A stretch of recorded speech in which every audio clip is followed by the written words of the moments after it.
only thing worse than being inept at your job is being unjustifiably arrogant about it. Good morning to you. Good Friday morning. I'm Dejan Kovacevic of DK Pittsburgh Sports, and this is Daily Shot of Steelers. It comes your way bright and early every weekday. If you're into hockey and or baseball, I also offer daily shots of Penguins and Pirates where you found this. And yeah, if it sounds like I'm about to go off on Matt Canada again, look, I'm not stupid here, okay? I know that there are other issues.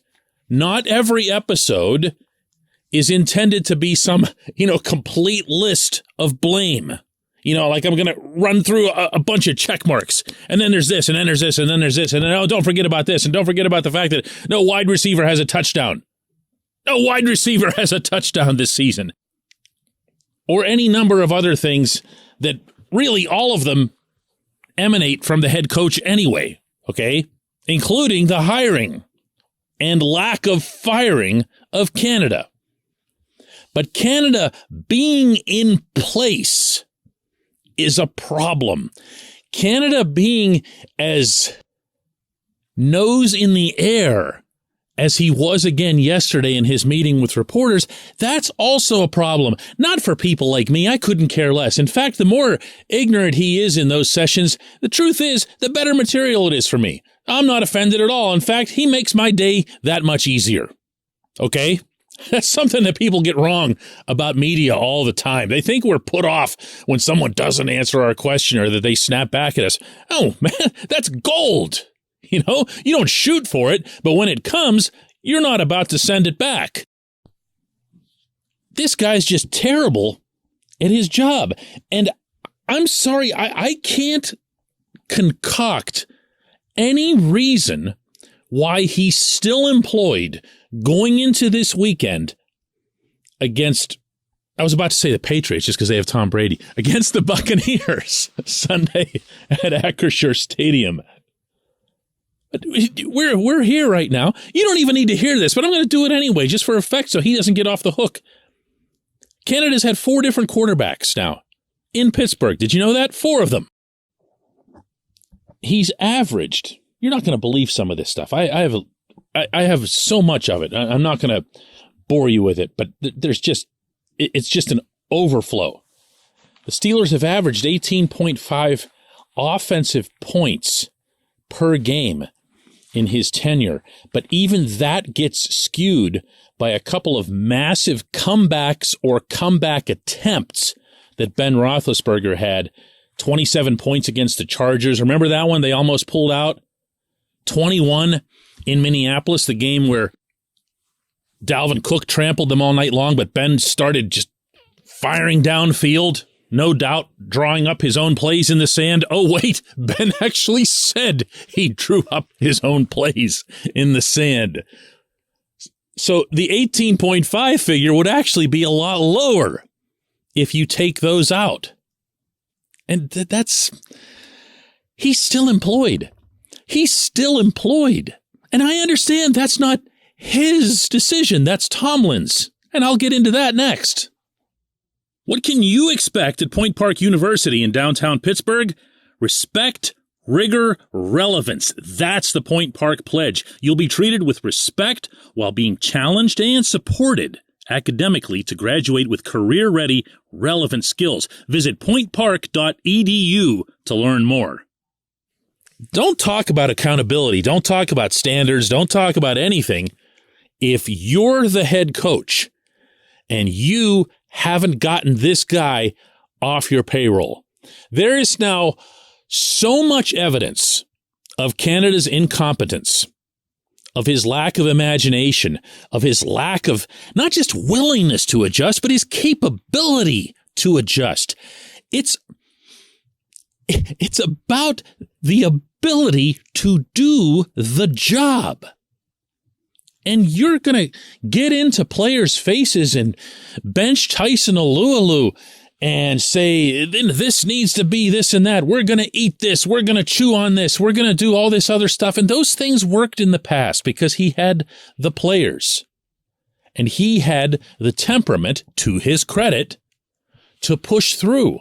But what he has never had What he has never had is the stomach to make changes on offense. Why? Because he's Mr. Defensive Coach, something he takes open pride in, that the defense is always held to some different level of accountability.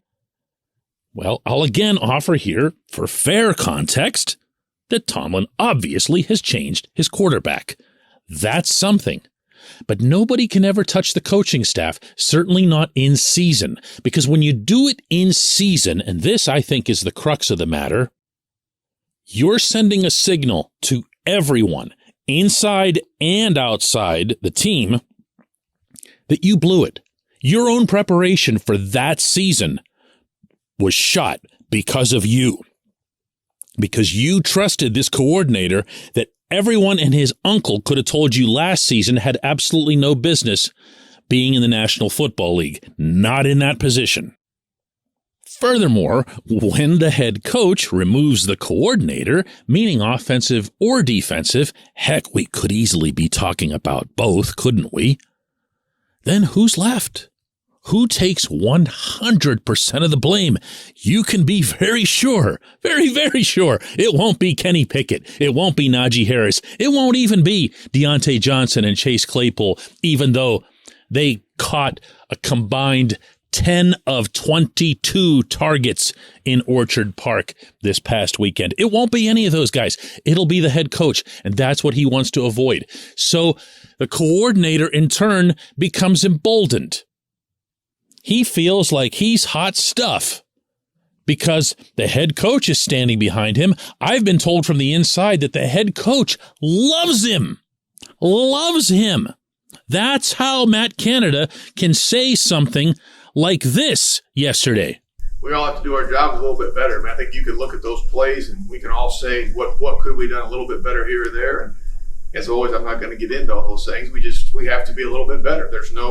It's a bottom line business. We didn't score when we got down there. So moving it up and down the field, really, that doesn't do anything for you. That's not what we're trying to do. That's not enough. So we have to score touchdowns. And so the tweaks are we've got to finish the drives. And it's a multitude of things to answer your question. A little bit. He said a little bit. My friends, this individual is going to be running your offense Sunday when we come back, J1Q.